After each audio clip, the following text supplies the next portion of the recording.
लद्दाख में जारी तनाव को खत्म करने के लिए 6 जून को दोनों देशों के सेनाओं के बीच बैठक हुई है।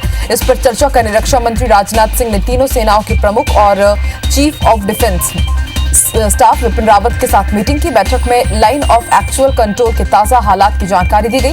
बैठक में मौजूदा हालात के साथ साथ भविष्य की रणनीति को लेकर भी चर्चा की गई।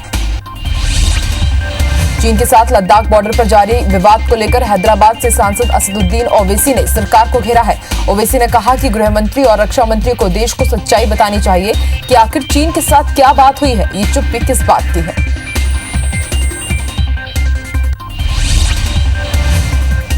सांसद ने यह भी कहा कि अगर हमारी जमीन पर कब्जा नहीं है तो फिर सरकार क्या कर रही है, देश को सच पता होना चाहिए। प्रधानमंत्री को इस मामले पर बोलना चाहिए।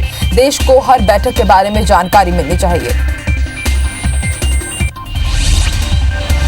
कांग्रेस के पूर्व अध्यक्ष राहुल गांधी ने शायराना अंदाज में केंद्रीय गृह मंत्री अमित शाह पर तंज किया है। सीमा सुरक्षा को लेकर दिए गए अमित शाह के बयान पर राहुल गांधी ने लिखा है कि सबको मालूम है सीमा की हकीकत, लेकिन दिल बहलाने को शाह यद की से ख्याल अच्छा है। राहुल गांधी की शायराना टिप्पणी अमित शाह के उस बयान पर की गई है जो उन्होंने रविवार को बिहार से जुड़ी डिजिटल रैली के दौरान किया था। अमित शाह ने कहा था कि अमेरिका और इजराइल के बाद अगर कोई देश अपनी सीमाओं की सुरक्षा करने में सक्षम है तो वो भारत है और ये पूरी दुनिया मान रही है। दुनिया भर में कोरोना के मामले बढ़ते जा रहे हैं और अब ये आंकड़ा 70 लाख के पार हो गया। कुल मौत का आंकड़ा 4 लाख से ज्यादा है। अमेरिका, ब्राजील और रूस से ज्यादा मामले सामने आ रहे हैं। एक दिन में 1,12,000 नए मामले सामने आए हैं। देश भर में कोरोना ने 2,57,000 का आंकड़ा पार कर दिया है। एक दिन में रिकॉर्ड 10,884 लोग पॉजिटिव मिले हैं। वहीं देश में अब तक 1,23,000 से ज्यादा मरीज ठीक भी हो चुके हैं। देश भर में अभी एक्टिव केस 1,26,000 से ज्यादा है। देश में कोरोना संक्रमितों की संख्या लगातार बढ़ रही है। दुनिया में कोरोना के मामले में भारत की पोजीशन 6वीं है। नए केस मिलने के मामले में विश्व में भारत तीसरे नंबर पर पहुंच गया है। यूएसए और ब्राजील के बाद एक दिन में 10,884 नए मामले मिलना महामारी को और भी ज्यादा तेजी से दर्शा रहा है। देश में महाराष्ट्र कोरोना का हॉटस्पॉट बना हुआ है। एक दिन में रिकॉर्ड 3,000 नए मरीज मिले हैं। यहां अब तक 3,060 लोगों की मौत हो चुकी है। महाराष्ट्र में संक्रमितों की संख्या बढ़कर 85,985 हो गई है, जबकि कोरोना से 43,000 से ज्यादा मरीज ठीक भी हुए हैं। तमिलनाडु में एक दिन में 1,515 मरीज मिले हैं। इससे मरीजों का आंकड़ा 31,000 के पार पहुंच गया है। कोरोना से अब तक 272 लोगों की मौत हो चुकी है। बता दें कि प्रदेश में एक दिन में 604 मरीज ठीक भी हुए हैं। देश में कोरोना के मामले में तमिलनाडु का दूसरा स्थान है। देश की राजधानी दिल्ली में कोरोना मरीजों की संख्या 28,000 के पार हो गई है। अब तक 812 लोगों की मौत हो चुकी है। दिल्ली में कोरोना से 11,000 से ज्यादा लोग ठीक हो चुके हैं। बता दें कि एक दिन में 1,282 लोग पॉजिटिव मिले हैं। देश में गुजरात कोरोना के मामले में चौथे स्थान पर पहुंच गया है। गुजरात में अब तक 20,000 कोरोना पॉजिटिव मिल चुके हैं। प्रदेश में अब तक 1,249 लोगों की मौत हो चुकी है। वहीं 13,000 से ज्यादा लोग कोरोना को हराकर घर जा चुके हैं। देश में आज से अनलॉक का दूसरा चरण शुरू हो गया है। आज 75 दिन के बाद मंदिर, मस्जिद और मॉल खुल गए हैं। वहीं रेस्टोरेंट के साथ 820 दर्शनीय स्थलों को भी खोल दिया गया है। बता दें कि मंदिरों में कोरोना के चलते सारी तैयारियां पूरी कर ली गई है। वहीं सभी को मास्क पहनना अनिवार्य किया गया है। भारतीय नौसेना ने ईरान से नागरिकों की निकासी शुरू कर दी है। भारतीय नागरिकों को वापस लाने के लिए आज सुबह भारतीय नौसेना का जहाज INS शार्दुल ईरान के पोर्ट ऑफ बंदर अब्बास में प्रवास कर चुका है। भारतीय नौसेना के मुताबिक ईरान में फंसे भारतीयों की जल्द ही घर वापसी होगी। कोरोना संकट से जूझ रहे देश की स्थिति पर चिंता जाहिर करते हुए कांग्रेस के अंतरिम अध्यक्ष सोनिया गांधी ने सरकार से मांग की है कि लोगों की मदद के लिए मनरेगा स्कीम का इस्तेमाल किया जाए। उन्होंने कहा कि ये बीजेपी बनाम कांग्रेस की बात नहीं है। सोनिया गांधी ने कहा कि महात्मा गांधी राष्ट्रीय ग्रामीण रोजगार गारंटी योजना एक क्रांतिकारी और तर्कसंगत व्यवस्था परिवर्तन का शानदार उदाहरण है। ये क्रांतिकारी है क्योंकि इसने गरीब से गरीब व्यक्ति को सत्ता हस्तांतरित और उन्हें भूखे और अभाव से बचने के लिए सक्षम बनाया है। देश में कोरोना वायरस के बढ़ रहे मामलों के बीच सब कुछ सामान्य करने की कोशिश की जा रही है। अनलॉक पार्ट 1 में जहां धार्मिक स्थल, होटल, रेस्टोरेंट खोल दिए गए हैं, वहीं केंद्रीय शिक्षा मंत्री रमेश पोखरियाल निशंक ने कहा है कि स्कूल, कॉलेज अगस्त के बाद खोलने पर विचार किया जाएगा। पहले ये जुलाई में खोले जाने थे। मानव संसाधन विकास मंत्री ने कहा है कि 33 करोड़ छात्रों की शिक्षा प्रभावित ना हो, इस बात का भी ध्यान हम रख रहे हैं। उन्होंने कहा कि बोर्ड, JEE मेन और नीट को लेकर स्टूडेंट्स और पेरेंट्स परेशान थे, इसलिए लॉकडाउन खत्म होने के साथ सबसे पहले परीक्षाओं को ही पूरा कराया जाएगा। दिल्ली के सीएम अरविंद केजरीवाल की तबीयत बिगड़ गई है। सीएम केजरीवाल को कल से हल्का बुखार और गले में खराश की शिकायत है। अब उनका कोरोना टेस्ट करवाया जाएगा। कल दोपहर से सारी मीटिंग कैंसिल कर दी गई है और सीएम केजरीवाल ने किसी से मुलाकात नहीं की है। उन्होंने अपने आप को आइसोलेट कर लिया है। केरल में गर्भवती हथनी की मौत का मामला अब सुप्रीम कोर्ट पहुंच गया है। इसे लेकर सुप्रीम कोर्ट में एक याचिका लगाई गई है, जिसमें अदालत की निगरानी में हथनी की मौत मामले की जांच सीबीआई या विशेष जांच दल से कराने की मांग की गई है। ओडिशा में आज ट्रेनी एयरक्राफ्ट क्रैश हो गया। हादसे में प्लेन में सवार 2 पायलट की मौत हो गई। ट्रेनी पायलट का नाम आनीस फातिमा और संजीव कुमार झा बताया जा रहा है। जम्मू कश्मीर में एक बार फिर सुरक्षा बलों को बड़ी कामयाबी मिली है। जम्मू कश्मीर के शोपियां में जारी सेना और आतंकियों के बीच मुठभेड़ खत्म हो गया। पिछले 24 घंटे में शोपियां में 9 आतंकी मारे गए हैं। वहीं सेना ने आज एक ही मकान में छिपे 4 आतंकियों को मार गिराया।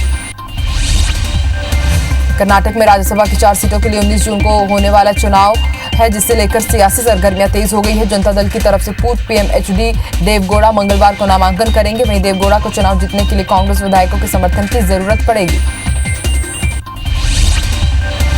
दिल्ली एनसीआर में आज दोपहर भूकंप के झटके महसूस किए गए हैं। रिएक्टर स्केल पर भूकंप की तीव्रता 2.1 मापी गई है। आपको बता दें कि कुछ दिन पहले भी झारखंड और कर्नाटक में भूकंप के झटके महसूस किए गए थे। मौसम विभाग ने देश में 1-2 दिनों में कई राज्यों में तेज बारिश की संभावना जताई है। मौसम विभाग ने कहा कि मानसून तेज रफ्तार से आगे बढ़ रहा है। वहीं 8, 9 और 10 जून को देश में तेज हवाएं चलेंगी। गोवा, कोंकण, कर्नाटक, तटीय आंध्र प्रदेश, बंगाल की खाड़ी और पूर्वोत्तर के कुछ हिस्सों में आज और कल तेज बारिश हो सकती है। केंद्र और राज्य सरकार के अधिकारों को लेकर एक बार फिर से सीएम भूपेश बघेल ने केंद्र सरकार पर हमला बोला। केंद्र के प्रस्तावित विद्युत संशोधन बिल पर मुख्यमंत्री ने केंद्रीय ऊर्जा मंत्री को पत्र लिखा है। उन्होंने संशोधन बिल को स्थगित करने का आग्रह करते हुए कहा कि इससे राज्य के अधिकारों का हनन होगा, जो संघीय व्यवस्था के विपरीत है। छत्तीसगढ़ बीजेपी के नए प्रदेश अध्यक्ष विष्णुदेव साय अपनी प्रदेश स्तरीय टीम तैयार करने में लगे हुए हैं। पार्टी सूत्रों के अनुसार साय टीम में 2 पूर्व तेज तर्रार मंत्रियों को महेश गागड़ा और केदार कश्यप का महामंत्री बनना तय माना जा रहा है। सीएम शिवराज सिंह चौहान आज मुख्यमंत्री बनने के बाद पहली बार इंदौर पहुंचे। इस दौरान सीएम शिवराज ने कोरोना पर कलेक्ट्रेट में समीक्षा बैठक की। वहीं सीएम ने डॉक्टरों से भी मुलाकात की। शिवराज के दौरे को लेकर इंदौर में सियासत भी तेज हो गई है। सीएम के इंदौर दौरे को लेकर पूर्व मंत्री जीतू पटवारी ने तंज कसा है। जीतू पटवारी ने कहा कि मुख्यमंत्री को कोरोना से ज्यादा चुनाव की चिंता है। सीएम कोरोना के लिए इंदौर दौरे पर नहीं आए हैं। शिवराज जी को सावेर उपचुनाव को लेकर इंदौर आए हैं। छत्तीसगढ़ के धार्मिक स्थलों में आज से सोशल डिस्टेंसिंग का पालन करते हुए पूजा करने के सीएम भूपेश बघेल के निर्णय का प्रदेश में जमकर तारीफ की जा रही है। आज सीएम हाउस में विधायक विकास उपाध्याय के नेतृत्व में कई मंदिरों के 21 पुजारियों ने शंखनाद और मंत्रोच्चार के साथ उनका आभार व्यक्त कर अभिनंदन किया। मध्य प्रदेश में 24 विधानसभा सीट पर होने वाले उपचुनाव को लेकर बीजेपी ने विधानसभा वार प्रभारियों की नियुक्ति की है। जगदीश देवड़ा को मंदसौर की सुवासरा विधानसभा सीट का प्रभारी बनाया गया है। इसे लेकर कांग्रेस ने मोर्चा खोल दिया है। मध्य प्रदेश के पूर्व मंत्री सज्जन सिंह वर्मा ने महिलाओं की ड्यूटी शराब दुकानों में लगाने पर शिवराज सरकार को घेरा है। उन्होंने ट्वीट में लिखा है कि सरकार का खजाना भरने के लिए महिलाओं की ड्यूटी शराब दुकानों में लगाना ये साबित करता है कि शिवराज सत्ता के नशे में मदमस्त हैं। प्रदेश की मातृशक्तियों का इससे बड़ा अपमान और क्या करेंगे फर्जी मामा। मध्य प्रदेश में शराब दुकानों की जल्द ही नीलामी होगी। राज्य सरकार पुराने तरीके से शराब दुकानों की नीलामी करेगी। आवंटन तक आबकारी विभाग शराब दुकानें चलाएगा। वहीं दुकानों की नीलामी को लेकर कल बड़ा निर्णय लिया जा सकता है। रायपुर के उरला टीआई का मारपीट वाला वीडियो वायरल होने के बाद छत्तीसगढ़ के सीएम भूपेश बघेल ने मामले में संज्ञान लिया है। वीडियो सामने आने के बाद पुलिस विभाग ने टीआई को छुट्टी पर भेज दिया है। वहीं सीएम ने मामले में विभागीय जांच के आदेश दिए हैं। साथ ही घटना को सीएम बघेल ने अमानवीय बताया है। भोपाल मेट्रो प्रोजेक्ट को पटरी पर लाने का आखिरकार रास्ता साफ हो गया है। यूरोपियन इन्वेस्टमेंट बैंक यानी कि EIB ने भोपाल मेट्रो के लिए लोन देने की मंजूरी दे दी है। EIB 3200 करोड़ का लोन देगा। लोन को लेकर भारत सरकार, मध्य प्रदेश सरकार और मेट्रो रेल कंपनी की तरफ से औपचारिकताएं भी लगभग पूरी कर ली गई है। शाजापुर में IBC 24 की खबर का एक बार फिर बड़ा असर हुआ है। जिला प्रशासन ने शाजापुर के सिटी अस्पताल को सील कर दिया है। वहीं अस्पताल को सील करने के बाद अब मरीजों को दूसरे अस्पताल में शिफ्ट किया जा रहा है। बता दें कि अस्पताल प्रबंधन ने बुजुर्ग को बंदी बनाया था, जिसे IBC 24 ने प्रमुखता से दिखाया था। यात्रियों के लिए क्वारंटीन नियम में रिलैक्सेशन के बाद रायपुर में हवाई यात्रियों की संख्या में वृद्धि हुई है। रायपुर के स्वामी विवेकानंद एयरपोर्ट में विभिन्न फ्लाइटों के संचालन के साथ यात्री बढ़ते गए हैं। यात्रियों के मूवमेंट में पहले की तुलना में दूसरे हफ्ते में ग्रोथ रेट बढ़ा है। आने वाले दिनों में यात्रियों की संख्या में और भी इजाफे की उम्मीद है। कोरोना संक्रमण के डर से लोग बसों में सफर करने से कतरा रहे हैं। रायगढ़ शहर में सिटी बसों का परिचालन 3 दिन पहले शुरू किया गया। इन 3 दिनों में सिटी बसों के माध्यम से नगर निगम को केवल 725 रुपए की इनकम हुई है, तो वहीं दूसरी तरफ बसों की डीजल और मेंटेनेंस पर हर दिन 18,000 रुपए खर्च हो रहे हैं। इस स्थिति में बस ऑपरेटरों ने भी अब सिटी बसों के परिचालन से हाथ खड़ा करने का ऐलान कर दिया है। मजदूरों के लिए श्रमिक स्पेशल ट्रेनों और बसों का इंतजाम किए जाने की मांग वाली जनहित याचिका पर बिलासपुर हाईकोर्ट ने सुनवाई की। याचिका में बिलासपुर से भी श्रमिक ट्रेन चलाने की मांग की गई। इस दौरान राज्य शासन और बिलासपुर नगर निगम ने कोर्ट में अपना जवाब पेश करते हुए 900 बसें चलाने की जानकारी दी। मामले की सुनवाई कल फिर होगी।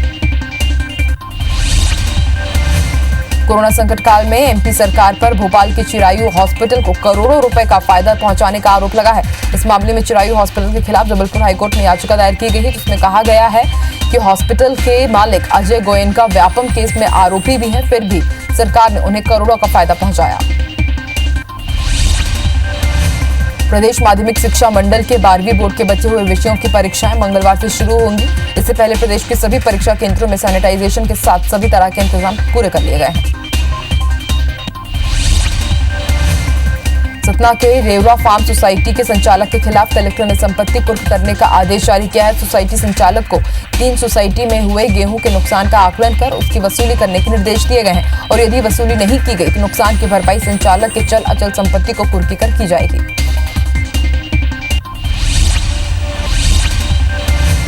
विदिशा में कांग्रेस के विधायक शशांक भार्गव ने किसानों को लेकर मुख्यमंत्री के नाम कलेक्टर को ज्ञापन सौंपा, जिसमें एक सहकारी सोसाइटी में 75 से अधिक किसानों के फसल बीमा राशि के भुगतान नहीं करने और संबंधित अधिकारी कर्मचारियों पर रिश्वत मांगने का भी आरोप लगाया गया है। मुरैना में नेशनल हाईवे 3 पर 12वीं की परीक्षा को लेकर छात्रों ने आज जमकर प्रदर्शन किया। विरोध प्रदर्शन के दौरान छात्रों को हटाने के लिए पुलिस को लाठीचार्ज भी करना पड़ा। छात्रों की मांग है कि 10वीं की तर्ज पर 12वीं का भी रिजल्ट घोषित किया जाए। बता दें कि कल से 12वीं बोर्ड की परीक्षाएं शुरू होने वाली हैं।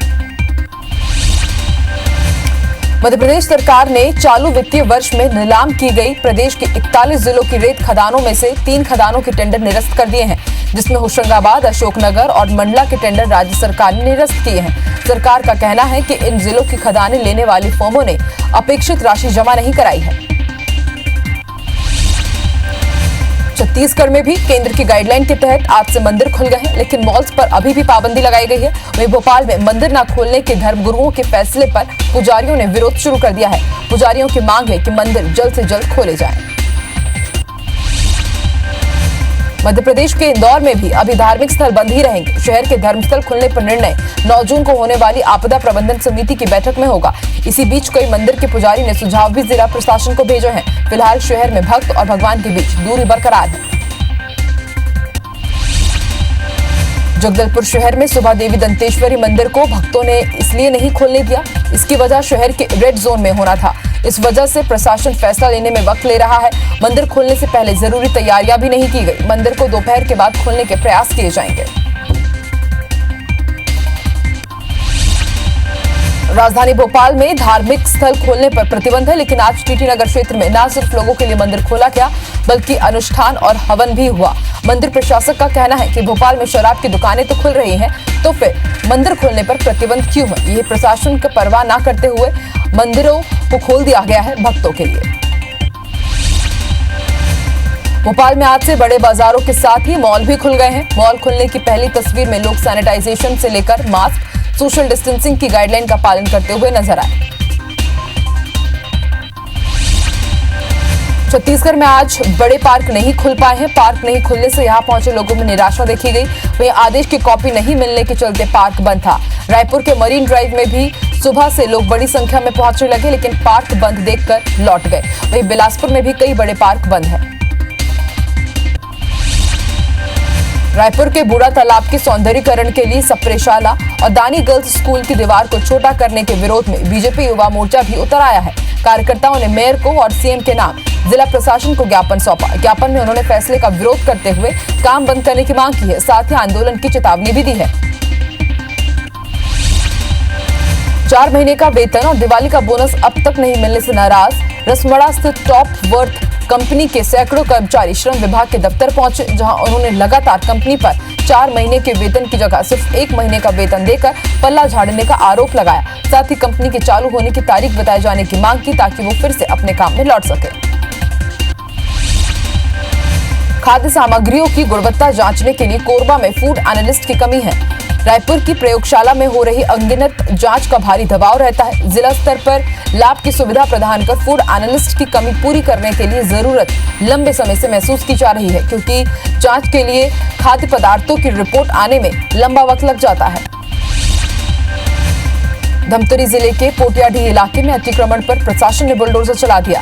जिला प्रशासन की टीम ने करीब 41 कच्चे मकानों को तोड़ा है। बता दें कि पहले भी अतिक्रमणकारियों को 2 बार नोटिस दिया जा चुका था, फिर भी जगह खाली नहीं कराई गई थी। वहीं अतिक्रमण हटाने के दौरान लोगों ने जमकर हंगामा किया। इस दौरान तहसीलदार और पुलिस की टीम भी मौके पर मौजूद थे। पन्ना के अजयगढ़ की रेत खदानों में पुलिस की टीम ने छापेमार कार्रवाई की। इस दौरान पुलिस की टीम ने बड़ी संख्या में लिफ्टर सहित 1 दर्जन से अधिक ट्रैक्टर ट्रॉली जब्त किए हैं। बताया जा रहा है कि केन नदी पर अवैध रेत माफिया लंबे समय से अवैध उत्खनन कार्य में सक्रिय थे। विदिशा के सिरोंज थाना अंतर्गत युवक के साथ बेरहमी से मारपीट करने का मामला सामने आया है, जिसमें एसपी ने 2 पुलिसकर्मियों को सस्पेंड कर दिया है। पुलिस ने 4 जून को युवक के साथ मारपीट की थी। 500 रुपए रिश्वत लेने के बाद युवक को छोड़ा था।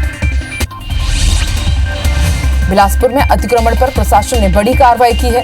तिलक नगर में अरपा नदी के किनारे अतिक्रमण को हटा दिया गया है। वहीं लोगों ने इस कार्रवाई का विरोध भी किया, जिनके कारण पार्षद समेत 12 लोगों को हिरासत में लिया गया। मौके पर बड़ी संख्या में पुलिस बल तैनात कर दिया गया है। अरपा नदी सौंदर्यीकरण और रिवर व्यू रोड निर्माण के लिए प्रशासन ने कार्रवाई की है। रायसेन जिले के नेशनल हाईवे 12 में दवाओं से भरा कंटेनर अनियंत्रित होकर पलट गया। हादसे के बाद कंटेनर में आग लग गई, जिनके कारण लाखों की दवाई जलकर खाक हो गई है। बताया जा रहा है कि कंटेनर मंडीदीप से कोलकाता जा रहा था।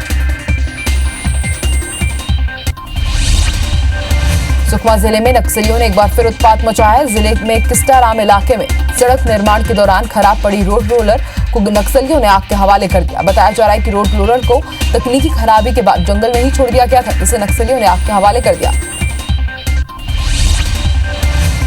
खजुराहो में राजनगर थाना अंतर्गत सोनी मोहल्ले में आज केशव ठाकुर नामक युवक ने अपने 2 साथियों के साथ मिलकर देसी कट्टे से ज्वेलरी दुकानदार महेंद्र सोनी पर फायर कर दिया। कट्टे से निकली गोली महेंद्र सोनी को घायल कर गई। उसे स्वास्थ्य केंद्र में प्राथमिक उपचार के बाद गंभीर हालत में जिला अस्पताल रेफर कर दिया गया।